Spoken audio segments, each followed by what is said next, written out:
Hayao Miyazaki, the mind behind films such as My Neighbor Totoro, Kiki's Delivery Service, Princess Mononoke, and Spirited Away. Anyone who's familiar with his work can tell you how greatly he has influenced not only the world of animation, but the world of cinema too. His films have given us a unique and hopeful perspective on life and human nature, despite his pessimistic outlook in real life. From Nausicaa to The Wind Rises, Miyazaki has explored many subjects with his films. His catalog of stories is large enough to where I think there's a little bit of something for everyone if you look hard enough. Although, Hayao Miyazaki just turned 81 this year, and he is no longer able to work like he used to. He might have another film or two left in him, including the one he's currently working on. After that, we most likely won't ever see a new Miyazaki film again. That's left some people to wonder, who will fill his shoes? Who will step up and become the next great? In my years as a fan of animation, there have been 3 directors that I've seen labeled as the next Miyazaki: Mamoru Hosoda, Makoto Shinkai, and Goro Miyazaki. There may have been others that I missed throughout the years, but these are the ones I'm most familiar with. So out of these 3, who is the next Miyazaki? Well, I have my own thoughts on each of these directors, determining if they would fit said role. Let's kick it off with Mamoru Hosoda.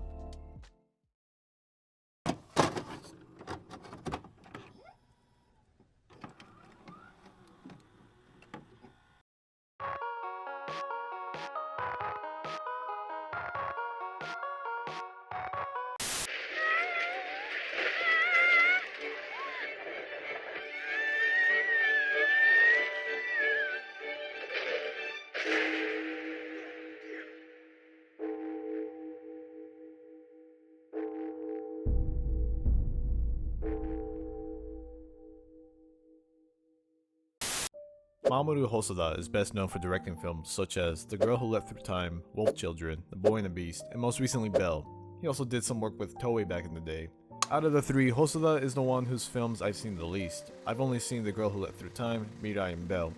Even so, I think I have a good idea on how he likes to tell his stories. Miyazaki and Hosoda are similar in the sense that they both add fantastical elements to their films, and like using female leads. But that's where I think the similarities end. As some of you may know, Miyazaki is notorious for having unorthodox methods for writing his films. He usually plans them out through storyboards and is still working on them by the time production starts. This leaves a lot of his films feeling unstructured, especially to the Western audience. What I mean is, the plots of his films don't really feel arranged, if that makes sense. They sort of just play out. I'm sure he has an idea of what he wants to happen in each film, but he claims not to know how they're going to end. He lets the story dictate itself, and he just follows. Hosoda, on the other hand, is more traditional when making his films. From what I've seen, their plots feel like they're building up to something. Not to say that Miyazaki doesn't build up his films, but I feel it's more apparent with Hosoda. Their art styles are also pretty distinct from one another, Hosoda's being a little more simplistic than Miyazaki's. Fun fact, Hosoda was actually approached by Ghibli to direct Howl's Moving Castle. He took them up on their offer, but was told to make the film the way Miyazaki would. Understandably, he left the project as he wanted to make the film his own way. Today, I don't really see people calling him the next Miyazaki anymore. Hosoda has distinguished himself through his films and became a household name. It's hard to say if the same would have happened if he gave in to Studio Ghibli's demands.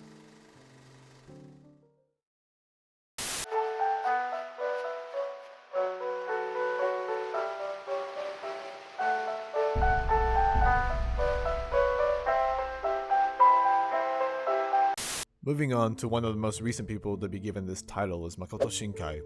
I think out of all the people who have been labeled the next Miyazaki, this one is the weirdest one for me. After the massive success of Your Name, it felt as if people sort of dubbed them the next Miyazaki as a knee-jerk reaction. I'm not saying Shinkai is a bad filmmaker or anything, but when you compare him to Miyazaki, I would say they're pretty different. To be fair, some of Shinkai's films sort of look like Ghibli films to the untrained eye. Hell, I almost thought Your Name was a Ghibli film until I got a better look at it. The closest thing to a Shinkai Ghibli film in my opinion is Children Who Chase Lost Voices, although I think the film is more of an homage to Miyazaki's works rather than Shinkai trying to imitate him. The film is still very much his own, so Miyazaki obviously inspired him, but I don't think that determined the type of films he wanted to make. The majority of Shinkai's films are romances consisting of 2 people trying to overcome something to be with each other. While Miyazaki's films do have some romance in them, I wouldn't say it's the main focus of his stories, as they are with Shinkai's movies. Shinkai also likes to set his films in more contemporary settings, while Miyazaki's films tend to take place in the 20th century, if not a fictional world. Shinkai is well aware of the label that has been thrown on him, but fortunately he doesn't let it get to him or affect his work.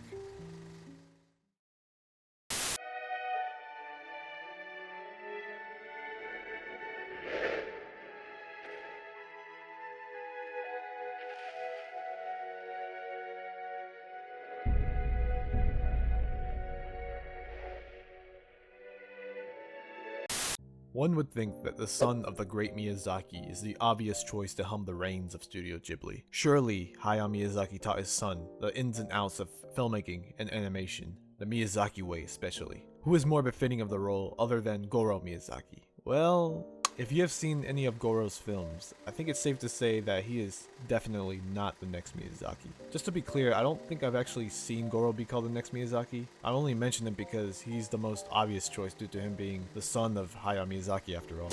Other than that, he is not the filmmaker his father is. As of now, he only has 3 films under his belt, 2 of them being some of the worst received Ghibli films to date. The 2 Miyazakis have a rocky relationship. Growing up, Goro rarely saw his father as he was always at the studio working, ultimately estranging them from one another.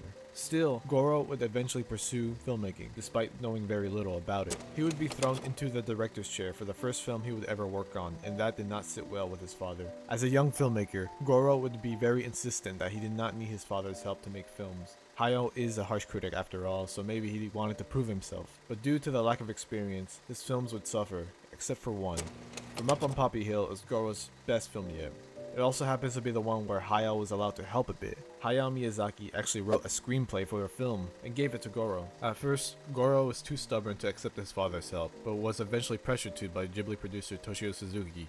From Up on Poppy Hill made me start to believe that Goro does have potential to be a good director. Maybe not as good as his father, but a good one. He just needs to be more open to advice from his father, especially since he has very little filmmaking experience. Hayao Miyazaki is a bit of a grump, so a lot of what he may say may be overkill, but it's something you probably just have to deal with. With time, Goro can differentiate himself from his father and cultivate his own style as he wishes. He just needs to be pushed in the right direction, but only time will tell how things will end up for Goro Miyazaki.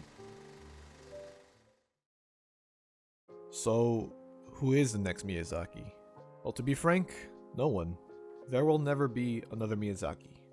As there will never be another Spielberg, another Kubrick, another Scorsese, or even another Michael Bay. Of course, young filmmakers are always inspired by other filmmakers, but no one can ever truly replicate the art of another. I believe people like to add these labels to hype up these upcoming talents, to give them more attention. But I think these labels can be misleading and can add unnecessary pressure on these filmmakers. Someone might come across a new filmmaker through one of these labels and expect them to be like said label. Suddenly the viewer could be disappointed by the filmmaker because they did not meet the false expectations that were placed on them. Or best case scenario, they just discover a new filmmaker that they like. Either way, I think the next blank labels are pretty silly and should be refrained from being used. There are other ways to bring attention to new filmmakers. Every artist is unique and has their own style. More often than not, it is a culmination of everything that they like, making it their own. So while there will never be another Miyazaki, that doesn't mean we won't ever get great animated films again. Talented filmmakers and animators will always come around and amaze us with their work. And let's not be sad that one day, Miyazaki will be gone. Let's be glad that there was a Miyazaki to begin with. When the day finally comes and Miyazaki is no longer with us, we can always go back to his films and enjoy the stories that he gave to the world. Because through the work of any artist, their life is eternal. Okay, bye.